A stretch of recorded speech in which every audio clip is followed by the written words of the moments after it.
This is Talking Hardcore, the podcast for people who love hardcore history.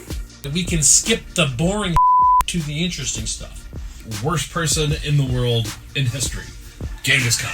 You can say that. Anyway, I've met his wife. She's not going to listen to this. My wife doesn't listen to this, and she likes me more than his wife likes him. Yeah, right. Is that because aliens crashed and stole their technology? You're watching episode 10 of Talking Hardcore. Today we're talking about the Scars of the Great War episode. Just to give you a little recap, I'm George. This is Scott. Hi. Thanks. I'm Scott. There's my formal introduction. I gotta go in and beep out the now. Do you? I might. Yeah. I don't know. We'll see. You don't have to worry about getting demonetized. There is no money. That's a good point. Yeah, it's not like we're doing this for money. Okay, so episode 8 of Hardcore History is called Scars of the Great War. And in that episode, Dan Carlin basically just goes through his thoughts on what the World War I did to Europe. And Scott, what do you think? Basically, he was breaking down how much it changed Europe. Going into it, it was like the 1800s. Coming out of it, it was almost like the 2000s. Yep.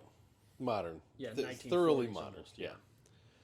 That's the whole bulk of it. He goes through a lot more examples and things, a lot of things that people have heard before. The Polish using horses and. Well, he also brought up that he would the what he was taught was the Germans started the war. Well, that's not necessarily true. Yeah, it was a whole thing. Yeah, right. He gets into Gavrilo Princip and all that, and then the assassination of. Did he get into that? He mentioned it. He Right. briefly mentioned that, but 'Cause he didn't say Gavrilo Princip. He didn't say the assassination. Because this isn't of, like when he's getting to Ghost of the Ostfront or anything like that. Yeah, This is just the early episodes. These are 45 minutes and done, and they're really just hitting his favorite points of history. Yeah, Which it was is why more this like is a great recap for us to get started on. Right? Oh, for sure, it was a recap. But I a recap. cannot wait till we get to Death Throes of the Republic. I cannot wait. Those are my favorite ones, maybe. Except Wrath of the Khans. Right. But those are both within the next 20 episodes of this. Ghost of the Ostfront's a good one too. Right. Dark though. Sure, I can take dark. Yeah. Wait a minute. You're telling me that Ghost of the Ostfront is darker than Wrath of the Khans? No way in hell. Can I give you an example of why I believe it? Let me justify that. And this isn't even an episode yet, but let me justify that. Ghost of the Ostfront, you're getting actual primary sources of the effed up stuff that happens. Okay, yeah. Wrath of the Khans are like, yeah, so it sounds like they took and whacked this whole city, or they all had to kill, or they took all the girls and lined them up. It's not, it's awful stuff, but it's way less detail. You're still getting, you're still getting first-hand accounts, like when the okay, but no, a mountain of bones, right, and the smell was so bad somebody actually died. Compare that to the Ghost of the Ostfront, where he explains how you can still go see the bone fields that are there from that. Sure. Or when they made the road out of the soldiers by freezing them alive. Yeah. That's worse. No. It's because it's more detail. It's not like the Mongols. They built a stage on top of the people, but at least they didn't freeze them to death. It's awful stuff, right? There's just more detail in the modern stuff because he had way more sources. Yeah, that's all. I think that's my thought. Maybe you're taking that a little out of context. That's all. I don't think you're not putting the because he covers the imagery. The other thing you got to think about is Wrath of the Khans covers 50 years. It was just And Ghost of the Ostfront covers 4. So you're getting more detail. Sure. That's all I'm saying. So it's darker. Okay, so anyway, my question about... Okay, episode 10. Yeah, episode 10. So the first question I had was, after what war doesn't a society show signs... Set the stage for that, though. Why are you bringing that up? Okay, so Scars of the Great War, Dan brings up that you can still see, people that are disfigured. Like one guy had a hole straight through his head. Right. You know, people are missing limbs. People are, Right. severely physically and mentally damaged. Sure. And my guess, what I'm bringing up with my first thought that came up with that is, what culture doesn't have those signs after a war? Sure. I mean, I think that's accurate. That's a fair statement. But I think the reason why those are worse after World War One is because the level of violence was so much higher. So many more people participated. So many more people were wounded. So there was more people in society running around like that, right? Remember, a lot of people didn't make it back. dude, right? But then the people who did We're really messed up. Were really messed up, either mentally or physically, or Yeah. both. Right? Like that war was the first one where chemical warfare was really used. Yep. Trench warfare is particularly hard on human psyche. Yeah. Well, and not to Right. mention the largest use of artillery, or the largest artillery that was ever used. You're stuck in a trench. Right. And so, sorry.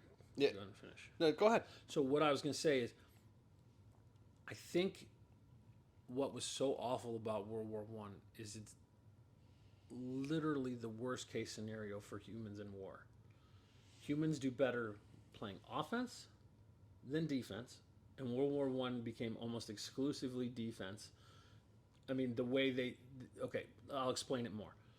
But I was listening to this Special Forces gentleman on a podcast, and he was talking about how the actual numbers for PTSD, if you look at like the SEALs, are way less than the people who are in regular Marines and things like that, right? Yep. I listened to the same podcast. Right, yeah, it was Rogan, and it was the guy who was the drummer, or the guy who was in Nirvana and other stuff, and then he went into Delta Rangers or whatever, I think it was. I think it was that guy talking about it. I don't remember his name, but yeah, I remember. But the theory he had, and it made a lot of sense to me, is when you're special forces, you're playing offense. Okay, you're going out and being proactive. Yeah. Well, Which the way humans handle stress, that's perfect how we evolved to handle stress, right? But when you're sitting around all the time just waiting for the other shoe to drop, waiting for the bombs to fall, waiting for the to say over the top, right? When you're sitting around in a high stress situation for a long time, that causes trauma. Sure. Right. But I don't think, I mean, while I agree with that assessment, the special forces aren't used on like wholesale. Okay, you don't have special forces out maybe they're not doing missions every day for the most part. Right. They plan it's usually small scale, either stealth or small scale, extraction or take this specific point and hold it for so long. It's not like the Marines where you're going to be in one spot, patrolling for 9 months. That's what I'm saying. Yeah, I mean, but it's not small scale. My point is, it's small scale. Right. So. But I want to kind of make that point a little better. I listened to this psychiatrist on Michaela Peterson's podcast, like actually when we were doing the basement. Okay. When I was down here working on it to get ready for you to do the floor, and she had this doctor on, this psychiatrist, who was talking about the reason trauma leaves its traces is because most of the time when people have trauma, especially when they're younger, it's a high stress environment, but for a long time. Yeah. Okay, so when somebody's being abused, Sure. they're in that high stress environment because they never know, and so your body is not good at that just because of evolution. Because all those chemicals that fire when you're in high stress environments, they don't work good if you're getting them all the time. Well, it's constant anxiety is what it is. I mean, that's exactly, but that causes lasting trauma, and so that's what World War One was for the people who survived, right? Yep. Just loud noises, which also really high anxiety, right? Loud noises because of all the artillery shells, and then constant low level or mid-level levels of fear. Yep. That's designed to give people post-traumatic stress. Did you ever watch that Beneath Hill 60? I know we brought this up on a previous. I haven't watched it yet. You gotta watch it. Okay. It's all about the Australian miners digging under right. Hill 60 Right. in World War One. Yeah, I will. And it even shows at the end. You Yeah. can watch the guy, like this guy has shell shock so bad. This guy's getting, the main character is getting married, but his friend has shell shock so bad that he's still looking around even though the war's been over. Or the war's over and he's back in Australia, you know. Right. I mean, and then they're like calming him down, like patting him on the shoulder or whatever, because he's like waiting for the bombs to drop or like reliving it. It's Sure. that scene alone Yeah. was very telling for me. Like I just, anyway, you should watch it. It's a good movie. So that doctor, though, you know how he was treating this PTSD What's that? How's that? with keto diet, Interesting. because he said what you can do if you get your body in ketosis is you can reset those stress indicators. Because what happens is, what he's, and this is a Harvard psychiatrist, right? Lots of research on it.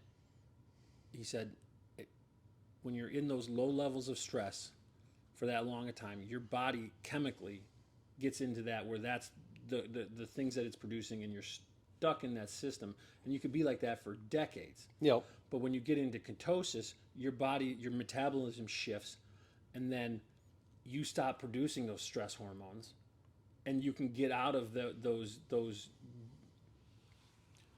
cycles. Yep. And you don't have to stay in that forever, but you can get out of those bad cycles like that. And they actually were treating schizophrenics with keto diet like 100 years ago Interesting. to a lot of success.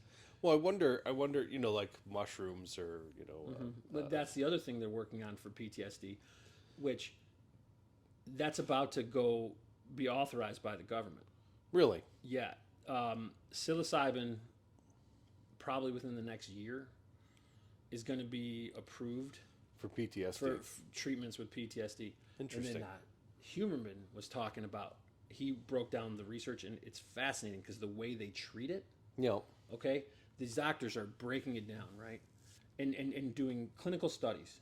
How many trips do they need? What are the conditions? So there's real specific things. And if you want to know them all, go check out the podcast. But it's like, got to have your eyes closed. Got to be blindfolded, okay? Because if you have your eyes open, then the trip becomes a visual trip, and it doesn't do the things you need it to do to rewire the brain chemistry. Huh. So That's interesting. Eyes closed, certain kind of music at a certain point in the trip increases its effectiveness. And it's 2 trips with, you know, medically in a lab, like 3 weeks apart, What about, with cognitive behavior therapy. what is the other one that, Yeah. God, you go down to Mexico and get it. Yeah, you're talking about peyote? No, not peyote. MDMA? Not MDMA. You can get MDMA. Get MDMA off the street now. Right, no. I'm talking. I Jesus. was just reading about this too. That's You hear about it all the time. I mean, Anyway, yeah, that one they're working on. I think it is MDMA. it's not MDMA. No, but they are working on approving that No, to treat depression, which is ecstasy, right? MDMA is ecstasy. They're working on getting that approved to treat depression Yep. and body dysmorphia, Yeah, but it's, anorexia. They're treating that with ecstasy, and they're doing clinical trials. That's in phase 2 clinical trials right now. ayahuasca is what I'm thinking Thank of. you. Ayahuasca. Yeah. I mean that's another one. That's What is supposed to be the active herbally. ingredient in that? I can't I don't know, but it's a Yeah. hallucinogenic. It's, Right. That's what it is. But But- anyway, back to the point of like what society doesn't have. But those are the scars. But this is Sure. relevant because these are the kind of scars. These are the people that were walking around and they weren't using mushrooms to treat it. Correct. Now I wonder about your theory. What society doesn't? Well, were ancient peoples, were they taking mushrooms and getting rid of their fucking PTSD? Well, there's actually, I mean, No, I know. there's some evidence that they were spiking their wine with. Well, that was the oracles and hallucinogenics. stuff, right? That was the in evidence philosophers, of the but you don't know. They could have gave it oh, to. dude, I think there's a good chance that you would go to your local healer And- because you were like having nightmares after stabbing people to death for or watching your all buddy days. get stabbed to death, Right. or or so your you'd go to son. your local guy, he'd give you some mushrooms, and then it would help.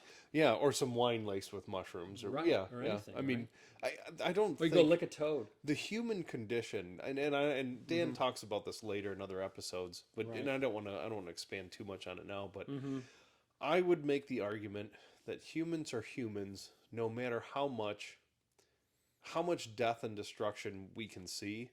It has to get to you after a certain amount of time, even if you grow up in a warrior culture. I mean, I don't think it has to, it has to. but I think it depends on the person. It makes you psychotic. No, I mean, if you're, I if really you're, don't. I don't think it does. if you're around it all the time and you think that's normal, then that's how you're going to be. Well, that depends on what you mean by around it all the time. But I think there's soldiers who can go through the same stuff as the guy next to him and don't get post-traumatic stress and handle it fine.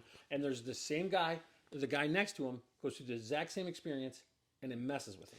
Because humans are so different. Yeah, but George, my point is, and we're not even talking about modern war. I'm not talking about modern war. I'm talking like if you go back into like ancient the war, Greek, which is ancient really war, all hand to hand, stabbing people. You're stabbing people with a spear in the face. Like there is no way. Brutal. It is brutal. But isn't that better than the trench warfare? I don't think so. I bet it is. I don't think so because you didn't see people. Right. Oh, you mean You mean long-term effects? Long-term effects, like stress-wise. There's a chance that it's better. Yes. Get it over with. So you'd have a day or two of crazy stress. High impact for a couple hours. Maybe. Yeah. Okay. But then maybe over a couple days too. Maybe depends depends a couple on the hours and a battle. couple days. Yeah, it depends on the battle, right? But most of the time, it's not extended periods of really high stress. I'm not disagreeing there. So it's interesting. What But I think you're right. What I am putting up, what I do want to say is, with World War I, you're shooting people from a distance, so it takes some of that reality, or at least Yes. what you've done away from. Yes, it's higher No, stress. you're right. It's a low level of stress all the time, but you're not stabbing somebody in the eyeball, Right. with And a humans spear. are, in general, averse to pointed weapons. Stabbing people with swords and spears. That's what Dan talks about in the one with the bayonets. Yep, exactly. They didn't want to bayonet people. They'd rather shoot somebody at point blank. Right. Yeah. And then if their gun was empty, they would turn and use it as a club instead of using the bayonet. Correct. Yeah. So I mean, there is a human thing about piercing the skin, and why do so many people have a hard time with needles? But it's not everybody. Well, I don't care about needles. Me neither. But it's not everybody. So maybe you and me would have been good at stabbing people. Maybe. Who knows? But then it doesn't mean if we're in the same line and I look over and you get a spear through the throat and I see the blood dripping down the spear, blood dripping down, it's not going to screw me up. Yeah, it's going to piss me off. But then maybe the way you have lasting effects or doesn't depends on what your reactions are afterwards. So if you go and get the guy that got me, maybe you live a good life after that. No, You're you still lose your friend. It's not going to work that way. But I got him vengeance. Maybe that's enough in some people in some cultures, right? Maybe. But if you piss yourself and run away, maybe that lives with you even longer. Oh yeah. That's what I'm saying. Who knows? That'll be with you maybe, till the day you die. or maybe some people are sociopaths and they don't care. Well, that's my There's point, so though. many I different mean, people. yeah, you can have some psychopaths that. I mean, like, do you think, honestly, maybe I would make the argument that it was possible that those who repeatedly saw battle in ancient times weren't all mentally there. Oh, we don't know. Like if they wanted to go and they kept going, they might not have been all there. But what if they were? See, but you're thinking about it like they were doing it every day. Really, what was it? Let's go Caesar's troops. Sure. Okay, they would campaign. Yeah. And so what did they do most days? For 20 years. But what did they do most days? March. Built camps. Build camps. Dug things. Yep. And they fought once a month? I don't know. Maybe less. Maybe more. Maybe less. And then they had the whole off season where they didn't do any fighting. That still. So, dude, there's people right now that have been in the army for 20 years. Yeah. And I don't think they're weird. No. It's just there's some of that in our species because you need variation inside of a species. Evolutionary wise, you need variation so that different environmental conditions don't wipe out the species. Well, I'll give you. And so some humans are built for war. They just are. I'll give you an example. Not us. Now, I'll give you an example, not me or you. So, Yeah. my one uncle was in the Marines Sure. starting in Vietnam. And anyway, so he made it through Vietnam, finished out I think he did 22 years in the Marine Corps, Sure. retired. Right. I mean, he's an aggressive kind of guy, Sure. but not somebody I would say I'm uncomfortable being around at times. So I'm not uncomfortable being around him at all. You're not, okay. Yeah, it's not like I'm going to be Right. afraid of him or like I'm worried about Right. what he's going to do. You're not where he's going to go, you know. But a guy that Also. I know was a 11 Bravo. I don't know what that is. So basically, it's Army patrol, Okay. and that's all they do is patrol. If anybody's there that's not supposed to be there, Sure. nobody's supposed to be there. It's a firefight, basically. Right.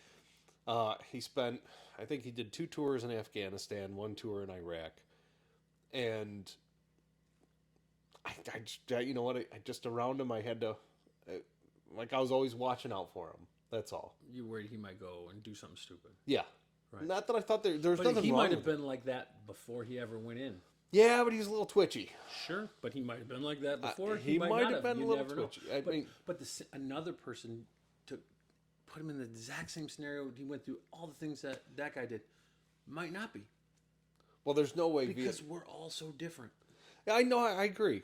I'm just saying that. But Vietnam was hard. But my point was, the gentleman that spent did 2 tours in Afghanistan did less time than my uncle did in Vietnam. Sure. And I think Vietnam was worse than. I can't even Right. speak to that. I can't Right. say Vietnam was worse than Afghanistan. Because we don't know. I have no clue. I have no comparison. I wasn't in either place, so I can't. Either place seems like it might not have been the best. But if I had to choose which one I would rather be in, it's Afghanistan. I would have probably rather been in Afghanistan. I don't feel like as well. that's hard to say. Yeah. So, but that's not okay. So, let's go back to the episode. Yeah. Scars of the Great War. What is something going on currently that you think is still a shakedown of the end of World War One? Well, I mean, I think it's a ripple effect because For without sure. World War One, you don't have World War Two. Right. Without World War Two, you don't have Vietnam and Korea Cold and War. the Cold War. I mean, once again, World War One. You wouldn't have nukes. You might have had nukes by now. You probably would might have. You might have. But you Or you wouldn't. might have just went right to atomic energy instead of nukes. Dan brings this up in the same episode where he says, you wouldn't have the problems you have in the Middle East because Right. look at Saudi Arabia, and that was the Saud family that sided with the British during World War One. Right. I mean, that's who ended up taking over. I mean, that's who controls Saudi Arabia. Right. So we wouldn't have as much discord in the Right. in the Middle East, Mm-hmm. or even you can't even say Western Asia, whatever you want to call it. So you don't have like a current event. Well, I mean, I guess you could say. Well, then that you don't have Russia, Afghanistan. Russia, Ukraine. You don't have Afghanistan. Right. But Because then Russia doesn't invade Afghanistan I mean, I know the English did beforehand, but you don't have who knows what that would have been. you don't have Russia going to war with Afghanistan. But you definitely don't have Russia, Ukraine. You probably don't have Russia, Ukraine. Well, Ukraine I would guess probably- you can't say that. Well, Everything would just be different. yeah. We don't know what would be happening because it would all be so different because World War One was so transformative. Yep. Which makes the point of the whole point of the episode. Yeah, and then the next point I would like to bring up, since it sounds like we put that one to bed. Sure. He said that he doesn't think that Europe would ever be as militaristic Right. as it was during the time period during World War One, Well, let's post, clarify. Let's say post World War Two. What he said is before World War One, Europeans were one of the most militaristic people on the planet. Yep. Right? Going to war all the time, just spending a lot of resources on war, developing technology, just that was kind of their thing. What, basically since the Romans? Like if you look at it, right? Like Yeah, but then he but expands it's and says, specifically the last 300 or 400 years. and he says that that nowadays, Right. the Europe, he doesn't even think Europe would be capable of the same things, and I disagree. I completely disagree with you, and I agree with Dan. I think they are 10 or 20 years, 1 or 2 decades away from going all out Rambo. Dude, those cultures take a a long time to build. You kick some. Look at the Japanese in World War II. You kick them in How the many teeth. hundreds of years did it take to get their people like that? And now Europe, they've been breeding people to be less strong or less tough for the last 80 years. That might be long enough. You kick a society in the teeth hard enough, and it's just going to get mean. Do they have it in them? 100%. I disagree. I You're don't think you can know. You get enough grief and strife in a society. Yeah, right. You can get them to strike out, but would they be as tough? What you're talking about, because if what you're saying is true, then anybody who was attacked ever would be the same level of tough. But that's not what he's saying. Okay. And that's not the case. Here's right? a good example. Dan talks about like what was the indigenous peoples in Australia that helped the Australian troops against the Japanese. Okay? Right. He goes, nicest people you ever meet. Like this is almost verbatim from what he said in that episode. That would have been in Supernova. Yeah, Supernova of the East. Okay? Yeah. He goes, nicest people you ever meet. Okay. Just don't piss them off, because then they'll just they'll put your head between a tree and twist your body until your head pops off. Those people were still hard. Yeah, because they were still living a hard life. I don't think, George. Do you think the French can be what they were? Yes. In World War I? Yes. There's no effing way. 10 years of hardship, and it has a transformative. 10 years of hardship is not enough. But bullshit. Even that's not even a generation. I know. And by that point, is that even fast enough? 10 years of hardship and the country's gone if they're invaded. Like 10 years of hardship is not that's not fast enough. I didn't say but 10 years of war. They need to be. Could they get back to being what they were? Yeah. Okay, so then your point is, could the Spartans still get back to being what they were? It's only been 2,000 years. Could they do that? They had a no, because they had a culture. They had a different. Yeah. They had a different system. Further extreme, right? Well, that was way extreme. Yes. I mean, from but birth. Europe, especially like the Germans, had a warrior culture, just not as extreme as the Spartans or the Japanese. But you can lose those cultures because if you can get them, you can lose them. I'm telling you, George. So then you're saying it's not. You're saying it's not all culture; it's genetic, or it's a human. I think it's just a human trait. Oh, I think you see people roll over all the time. Yeah, well, yeah, those are the ones that are going to die in 10 years. But what's going on in all these countries where they stay oppressed for hundreds of years? Well, it depends. Is that genetics? Okay, like give me an example. What culture? Let's look at China. Okay. Okay, because I've thought about this a lot. Sure. If every time somebody pokes their head up and says no to the establishment, they get killed and stop reproducing, you are systematically, eventually weeding out any dissent. You're weeding out the kind of people who would dissent. That's not how. Now, because humans are infinitely variable and genes skip generations, things like that, you'd never get rid of all of it. But what you could do is get rid of a portion of it. Because then you look at America, right, where we have a culture of stubbornness and a culture of saying no to authority just because we can. And that is because I think the kind of people who populate America were already the kind of people who were saying no to things. I don't think they were more stubborn, more freedom-loving in the first place, and they passed on those genes. I can make an argument against that just with current population. Right. Right. You can't even say that with the current population. Well, no, you can because there's still a large portion of Americans that push back against those authoritarianism. Some. More than in most other countries. But there's also more than in Canada. Once again, more than in Australia. There's also 50% of people that are okay with authoritarianism. Right. But I think in America, it's a higher percentage that are not okay with it than in other countries. I would still say we're at 50-50, bud. Yeah. But what is China? You know what? I'm going to tell you. I think there's still the same amount of dissent. It's because the regime is so authoritative and cracks down so hard. I don't think it took away from people that disagree with the system. I think it took away from people that are actively But look at speaking what- out against the system. But look at what we know about other societies, or other animals. You can do this with dogs. You can breed traits into dogs and breed them out of dogs. Now, I guess you could make the argument that it's way less systematic than when you're breeding a dog, so it's not going to be near as effective. Because you're talking about a higher level of intelligence too. That's partly true, right? It's not even. But I think comparing if you were apples to completely apples. controlling the breeding stock, you could absolutely do this. Yeah, but it's not Like if you were only letting people who were docile have kids, you would breed out stubborn humans. Yeah, but it's not Just because you that's how wouldn't. animals work. You wouldn't because we have the ability to think for ourselves. Right, but you could weed out the kind of people who like to think for themselves. All you have to do, if you had that kind of power, I'm saying it's possible.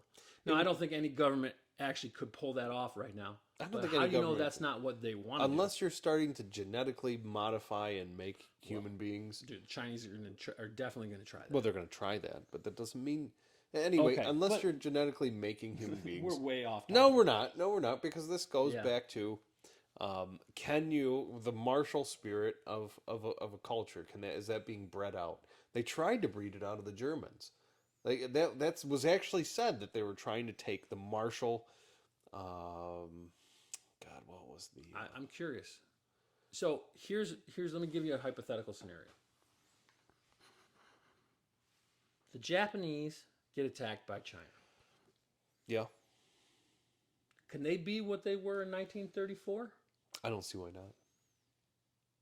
I think they'd be captured before they could get to that point. I think there would. I think they would have already lost before they could get to that point. I think it'd be a quick learning curve. I don't think that's how it works. I think it'd be a quick learning Okay, curve. so we're going to agree to disagree here. 'Cause Okay. there's no right answer. That- All right, fair so enough. I think we this is talked all enough. conjecture. I mean, Exactly.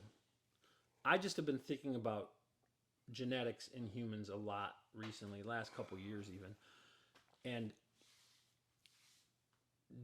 I feel like an authoritarian government will have an easier time in places where they've had an easier time historically. And is that because of culture or is that because of genetics? Most likely for me, it's both. Okay? It's both. Now, there is still humans that are amazing, and there's still any one person can be anything, right? Yeah. Can have the genes to do anything amazing, right? So it's not like you're controlled by your genes anyway, and you can overcome your genes too. But on a population level is all I'm talking about, right?